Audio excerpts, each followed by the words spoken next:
एक लड़की के पास एक फ़ोन आता है और उसे कहा जाता है कि मुझे आवेद से बात करनी है। तो जो लड़की थी वो कहती है कि ये रॉन्ग नंबर है। ये कहकर वो फ़ोन को काट देती है। दूसरे दिन फिर से उसी शख्स का फ़ोन आ जाता है और फिर उसे वो हेलो कहता है। तो जो लड़की थी वो कहती है कि कल भी मैंने आपसे कहा था कि ये रॉन्ग नंबर है और अब फिर से मुझे फ़ोन कर रहे हैं। तो जो सामने वाला था वो कहता है कि आज आवेद से नहीं, आज तो आपसे ही बात करनी है। वो लड़की कहती है कि बताओ क्या बात करनी है।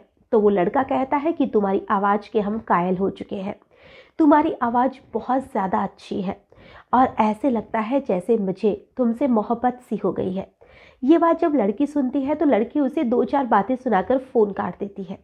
तीसरे दिन वो शख्स उसे फिर से फ़ोन करता है। वो उसकी दो चार गालियाँ भी सुनता है, लेकिन वो उसे फ़ोन करना बंद नहीं करता है।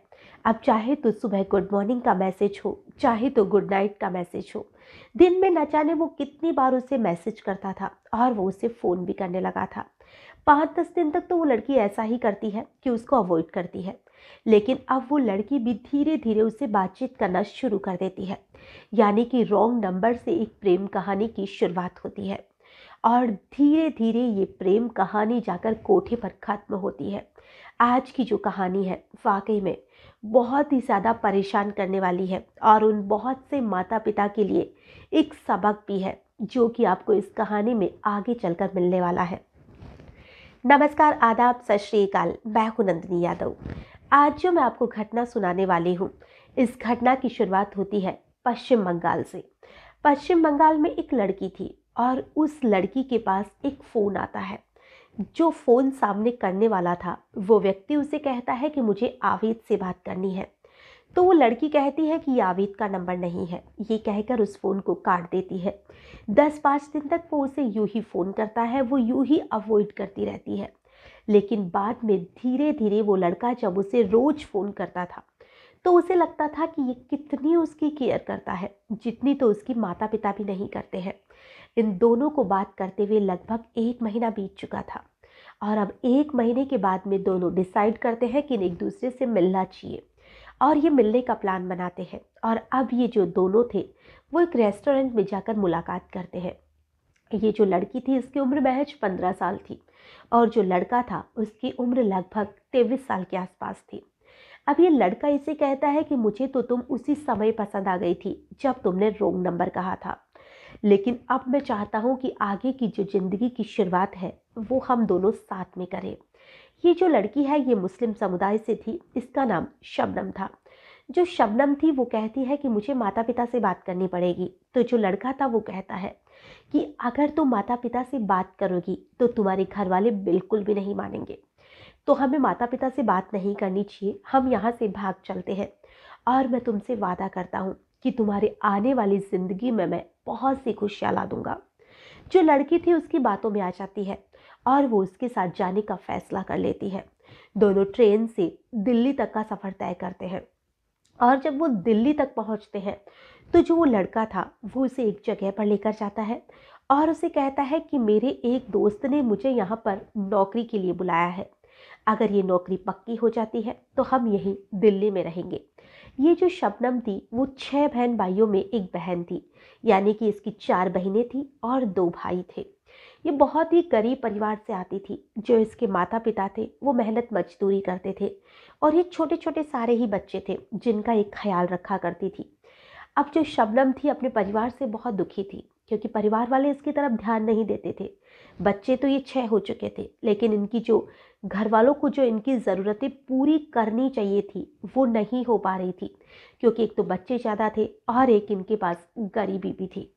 तो अब जो वो लड़का था वो उसे एक जगह पर लेकर जाता है जो ऑफिस की तरह बना हुआ था और वो कहता है कि तुम थोड़ी देर यहाँ बैठो, मैं इंटरव्यू देकर अभी आता हूँ।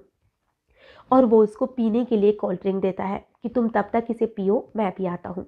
जो कोल्ड ड्रिंक उस लड़की को दी गई थी उस कोल्ड ड्रिंक में नशे की चीज़ मिली हुई थी, जिसे पीने के बाद में ये जो शबनम थी वो बेहोश हो जाती है। और अब जब इसकी आंखें खुलती है तो ये जीबी रोड के एक कोठे पर मिलती है। जब यह आसपास में बहुत सी लड़कियों को, औरतों को देखती है कि आखिर में ये इतना सज सवर क्यों रही है, मैं कहाँ आ चुकी हूँ और जो लड़का इसे लेकर आया था आखिर वो कहाँ है, तो वो चारों तरफ जो भी महिलाएं मौजूद थी वो उन्हें पूछती है कि जो लड़का मुझे यहाँ लेकर आया था वो कहाँ है। जो भी वहाँ पर मौजूद लड़कियाँ थी वो एक ही बात कहती है कि यहाँ पर जो लेकर आता है वो दोबारा नहीं दिखता है, और तुम्हें भी जो यहाँ पर छोड़ कर गया है वो शायद तुम्हें भी कभी दोबारा नहीं दिखेगा। जो लड़का उसे लेकर आया था उसने खुद का नाम उसे सलमान बताया था। तो अब वो सलमान को चारों तरफ नजरें दौड़ाकर देखने की कोशिश कर रही थी, और वो एक लड़की से पूछती है कि वो तो मुझे एक ऑफिस के लिए बिठा कर गया था, आखिर मैं यहाँ कैसे पहुँच गई, और आप लोग कौन हो, और आप इतना सज सवर क्यों रही हो। जो वहाँ पर मौजूद लड़कियाँ थी वो कहती है कि ये एक कोठा है। जो 15 साल की लड़की थी वो तो ये भी नहीं जानती थी कि आखिर कोठा होता क्या है। ना वो कभी मोबाइल फ़ोन के संपर्क में थी, ना उनके घर में कोई टीवी था, और वो इन सारी चीज़ों से बहुत ज़्यादा दूर थी कि आखिर कोठा क्या होता है। तो एक लड़की कहती है कि कुछ दिन जब तुम यहाँ रुकोगी तो खुद समझ जाओगी कि कोठा होता क्या है।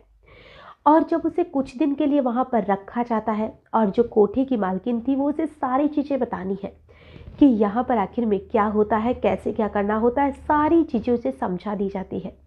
तो जो 15 साल की लड़की थी अब वो रोने लगती है कि उसे ऐसी ज़िंदगी तो बिल्कुल नहीं चाहिए थी। जब एक एक दिन में उस लड़की के सामने 10-10 ग्राहक पेश किए जाते थे, और मुंह मांगी जो कीमत थी वो कोठे की मालकिन वसूल कर रही थी। वो लड़की थी वो इन सारी चीज़ों से बहुत परेशान हो जाती है, और वो कहती है कि मुझे बाहर जाना है। तो कोठे की मालकिन कहती है कि ऐसे कैसे बाहर जाने दूंगी, तुम्हारे 2 लाख रुपए मैंने दिए हैं।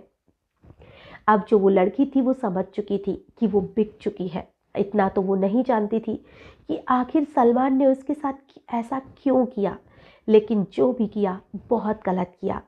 और जो ये शबनम है, ऐसी ना जाने कितनी ही लड़कियां धोखे से कोठे पर पहुंचा दी जाती है, और उनके साथ वैसा ही होता है जैसा कि शबनम के साथ हो रहा था।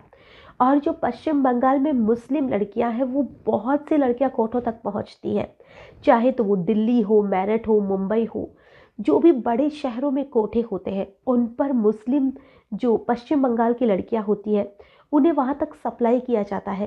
क्योंकि जो लड़कियां वहां रहती है, एक तो मुस्लिम समुदाय में वहां पर बहुत ज़्यादा गरीबी है, उनके बच्चे बहुत ज़्यादा है, और इस वजह से वो अपने बच्चों की परवरिश सही से नहीं कर पाते हैं।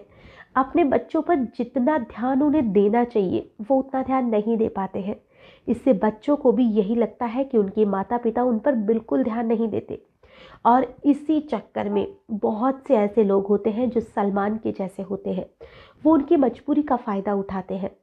कोठे के ऐसे बहुत से दलाल होते हैं जो ऐसी जगह पर घूमते रहते हैं कि कोई ऐसी मजबूर लड़की उन्हें दिखे और वो उसे अपने बातों में बसाए, उन्हें पैसे का लालच दे, उन्हें कुछ भी खाने पीने या पहनने की चीज़ों का लालच दे, जैसा कि सलमान ने शबनम को दिया था।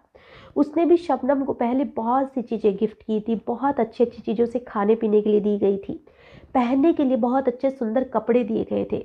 और इन्हीं सारी चीज़ों का जो ये दलाल होते हैं वो लड़कियों को लालच देते हैं, और वो लड़कियां इसी लालच में फंस जाती है कि ये उनसे सच में मोहब्बत करता है, लेकिन वो मोहब्बत नहीं होती है, वो उन्हें बेचने के लिए फेंका गया एक जाल होता है, जैसा कि उस लड़की के साथ हुआ था।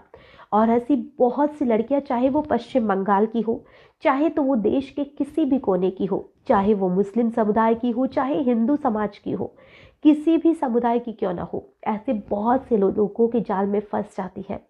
तो आपकी जो भी बच्चियां हैं, आप उन पर प्यार लुटाने की कोशिश कीजिए, चाहे तो गरीबी हो या अमीरी हो, लेकिन अपने बच्चों को हमेशा ये जताइए कि वो उनसे बहुत ज़्यादा प्यार करते हैं, वो हर पल हमेशा उनके साथ है।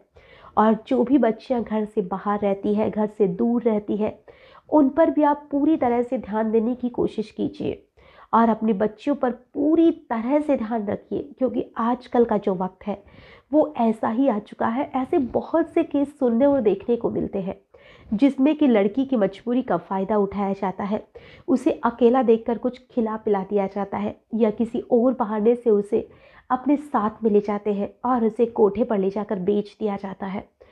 और इन्हीं सारी चीज़ों की वजह से आज जो लड़कियां हैं वो बाहर निकलती तो है, लेकिन चाहे तो उसके माता पिता हो, चाहे तो खुद लड़कियां हो, हर पल बस डर मन में बना रहता है कि कहीं उनके साथ कुछ गलत ना हो जाए।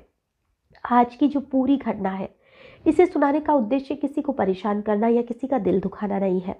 हमारा उद्देश्य बस इतना सा है कि आपकी जो बच्चियां हैं आप उन पर भी ध्यान दीजिए, और जो भी लड़कियां घर से बाहर रहती हैं वो भी किसी से भी बाहर की जो भी कोई खाने पीने की आपको चीज़ दे रहा है उससे भी आप बिल्कुल ना लीजिए, क्योंकि ना जाने उसमें कई लोग ऐसे होते हैं जो कुछ भी मिला देते हैं।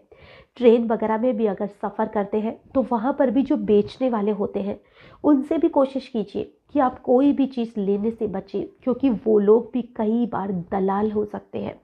वो एक बेचने वाले के वेश में आते हैं और वो कुछ चीज़ों में ऐसी ही नशीली चीज़ें मिला देते हैं, और जो लड़की उन्हें अकेली दिखती है वो उसके साथ कुछ भी करते हैं, उसे नशे की चीज़ देते हैं या किसी भी बहाने से वो उसे अपने साथ में ले जाते हैं। तो आप ऐसे किसी भी इंसान से कोई भी खाने पीने की चीज़ ना लें। कोई भी अगर आपको कहीं जाने के लिए कह रहा है, या आजकल लोग बहुत से बहानों से किडनैप करने लग गए हैं, तो आप इन सारी चीज़ों से बिल्कुल दूर रहने की कोशिश कीजिए और आप खुद का बचाव खुद करने की कोशिश कीजिए, क्योंकि माता पिता है वो हर पल आपके साथ नहीं रह सकते हैं। लड़कियों को पढ़ने लिखने के लिए भी घर से बाहर निकलना ही होता है। तो आप खुद की सुरक्षा खुद करने की कोशिश कीजिए, और कोई भी अगर रॉन्ग नंबर से फ़ोन आ रहा है तो आप कोशिश कीजिए कि उसको ब्लॉक कर दीजिए, क्योंकि रॉन्ग नंबर से फ़ोन करने वाला हर इंसान आपका शुभचिंतक नहीं होता है। बहुत से लोग ऐसी ही लड़कियों का फ़ायदा उठाने की कोशिश करते हैं। किसी भी अनजान व्यक्ति से आप दोस्ती करने से भी बचिए, क्योंकि ऐसे भी लोग दोस्ती के जाल में बहुत सी लड़कियों को फंसा लेते हैं। तो आप सतर्क रहिए, सावधान रहिए, अपना भी ख्याल रखिए और अपनों का भी ख्याल रखिए। आज के लिए बस इतना ही, फिर मिलेंगे किसी नई घटना में। तब तक के लिए नमस्कार।